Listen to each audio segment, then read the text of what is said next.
তোমাদের উদ্দেশ্যে আমি ছোট্ট একটা পরামর্শ দিব, ছোট্ট পরামর্শ যেটা আমি আমার জীবন থেকে উপলব্ধি করছি। সেটা হচ্ছে, আমি যখন স্কুল লেভেলে ছিলাম, আমি একটা জিনিস কোনো একটা অনুষ্ঠানে আমি এটা দেখছিলাম, যে আমার ঠিক খেয়াল নেই আসলে কোথায় আমি এটা শুনছিলাম, যে ওখানে বলা হয়েছিল জীবনে হয় খুবই ভালো স্টুডেন্ট হও, অথবা এমন একটা স্কিল অর্জন করো যেটা বাকি 10 জন পারে না। তো আমি তখন খেয়াল করে দেখলাম যে আমি স্কুলের টপারও না, আবার আমার এমন কোনো স্কিলও নাই যেটা কিনা বাকি 10 জন কেউ পারে না। আমি দেখি যে আমি যা পারি অন এন এভারেজ বাকি সবাই সেটা পারে।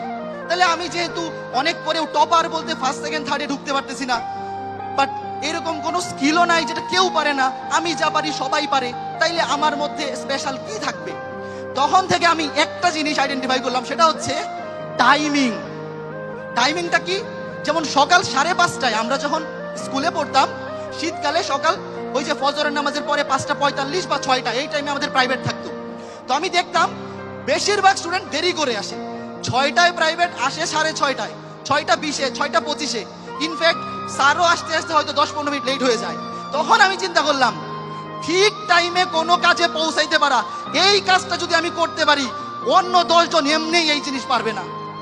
এরপর থেকে আমাকে কেউ যদি বলে ভাই আপনি 10টায় আসবেন, তার মানে আমি হয় 10:00-তে যাব, নয় 9:59-এ যাব, বাট এইটা কোনোদিন 10টা 1 হবে না, যদি এইটা খুবই ক্রাইসিস মোমেন্ট না হয়।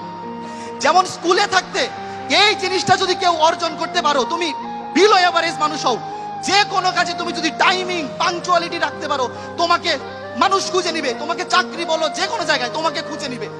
আমাদের স্কুলে থাকতে, আমি একটু বেশি সময় নিয়ে নিচ্ছি হয়তো, আমাদের যখন আমরা ছোট ছিলাম, ধরো স্কুলে ওই 9-10-এ তখন পড়ি, এলাকায় ক্রিকেট খেলা হইতো দল বেঁধে, যে এক গ্রামের সাথে আরেক গ্রাম ক্রিকেট খেলা, বা একটা ফ্রেন্ড সার্কেলের সাথে আরেকটা ফ্রেন্ড সার্কেল ক্রিকেট খেলা। তো ক্রিকেট খেলার সময় থাকতো 10টা, সকাল 10টা। তো গ্রামের সকাল 10টায় ক্রিকেট খেলা মানে ওইটা টস হইতে হইতে 11টা পার হবেই, মাস্ট, সবাই জানতো 10টায় খেলা মানে 11টায় গেলেই হবে। বাট আমাকে যখন জানানো হইতো যে খেলাটা সকাল 10টায়, আমি 9:59-এ গিয়ে বসে থাকতাম। তখন পরবর্তী যে ক্যাপ্টেন আমাকে এসে বলতো যে কি রে ভাই 10টায় বলছে দেখে তুই 10টায় চলে আসবি, বা আমাকে এসে বলতো যে কি বাবা রবি তুমি এত সকালে চলে আসছো, খেলা তো 11টায়। পরে আমি বলতাম ভাই আপনি না কালকে বললেন খেলা 10টায়। তখন উনি বলতো যে আচ্ছা আচ্ছা বুঝতে পারছি, তোমাকে 10টা বলছে মানে যে খেলা শুরু হইতে 11টা বাজবেই। তো এই জিনিসটা করার ফলে আমার জীবনে যেটা লাভ হয়েছে, এরপর থেকে কেউ যদি আমাকে সময় বলে, যারা আমার পরিচিত সবাই জানে যে এক্সাক্ট ওই জিনিসটা 11টায় হবে, আমাকে 11টাই বলে, কারণ জানে যে আমাকে 11টায় বললে 11টায় আমি পৌঁছাবো। এই জিনিসটা যদি লাইফে এনশিওর করতে পারো, তুমি যেই কাজ করো, যেই প্রফেশনে যাও, দেশে থাকো বিদেশে থাকো, যেই প্রফেশনে যাও, তুমি অন্য 10 জনের চাইতে যে কোনো প্রতিষ্ঠানে একটা ভালো আউটলুক ক্যারি করতে পারবা।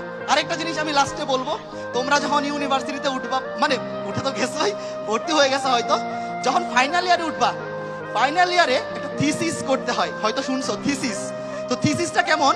প্রতি সপ্তাহে যে একজন থিসিস সুপারভাইজার থাকেন, উনি বলে দেন যে এই এক সপ্তাহে তুমি এতটুকু কাজ করবা, তারপর পরের সপ্তাহের বুধবারে, আমাদের বুয়েটে এটা মেকানিক্যাল ডিপার্টমেন্টে বুধবার সকাল 10টায় থাকতো। তো আমার যে সুপারভাইজার স্যার, উনি ধরো আগের সপ্তাহে একটা কাজ আমাকে দিয়েছেন যে আগামী বুধবার 10টায় তুমি দেখা করবা। তো প্রতি সপ্তাহে তো কাজ দেখাইতাম, ঠিক আছে, বাট মাঝে মধ্যে এরকমও হইতো যে এই 7 দিনে আমি কোনো কাজ করি নাই, কোনো কাজ মানে স্যার যেই কাজ দিয়েছেন আমি কোনো কাজই করি নাই।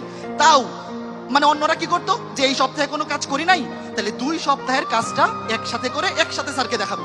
আমি যেটা করতাম, বা আমার গ্রুপ যেটা করতাম, কোনো কাজ করি নাই, ডাজেন্ট ম্যাটার, বুধবার সকাল 10টায় আমরা উপস্থিত।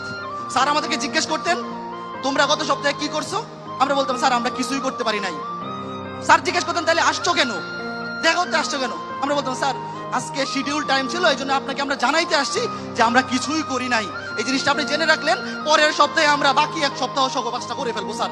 তো এই যে জিনিসটা, এই পর থেকে মানে স্যারও আমাদেরকে একটা স্পেশাল ভাবে দেখতে, যে না এরা ফাঁকিবাজ হইতে পারে, এরা কাজ জমায় রাখতে পারে, বাট কখনো মিথ্যা কথা বলবে না, টাইমিং নিয়ে কখনো উল্টাপাল্টা কিছু করবে না। তো এই যে ব্যাপারটা, মনে করো তুমি একটা কাজ করতে পারো নাই, মিথ্যা কথা বলার তো দরকার নাই, বাট মানে যতটুকু পারা যায় চেষ্টা করবা এই দুটা জিনিস লাইফে মেনটেন করতে। আমি সবসময় চেষ্টা করি, এরকম না কেউ আবার এখন আবার ভিডিও করে বললো না যে ভাই আপনার তো ওই ক্লাসটা 10টায় শুরু হওয়ার কথা ছিল, আপনি তো শুরু করছেন 10টা 10-এ।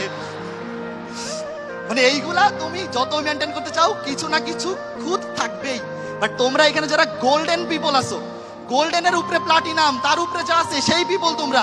জাস্ট এই জিনিসটা যদি লাইফে ক্যারি করতে পারো, এক্সট্রা অর্ডিনারি স্কিল যদি থাকে তাহলে তো খুবই ভালো, যদি না থাকে এই গুণটা দিয়ে হইলেও তুমি লাইফে শাইন করতে পারবা। তো সবার জন্য অনেক শুভকামনা থাকবে। এখানে যারা আসো, যারা গার্ডিয়ান আছেন, সব গার্ডিয়ানদের প্রতি আমার অনেক অনেক সম্মান এবং আদাব থাকবে। আপনাদের সন্তানেরা আপনাদের এই যে স্বপ্নের বা এই যে গৌরবে গৌরবান্বিত করতে পেরেছে, তাদের এই গৌরবান্বিত হওয়ার পিছনে আমরা ক্ষুদ্র অবদান রাখতে পারে, আমরাও খুবই গর্বিত। আর স্টুডেন্ট যারা আছো, অনেক শুভকামনা থাকবে। সবাই জীবনে সাকসেসফুল হও, নিজের পরিবারের সাথে থাকো, এবং অবশ্যই যে কোনো তোমার জীবনে যত ক্ষুদ্র সাফল্যই হোক সেটা অবশ্যই পরিবারকে নিয়ে উদযাপন করো। সবার জন্য শুভকামনা থাকলো।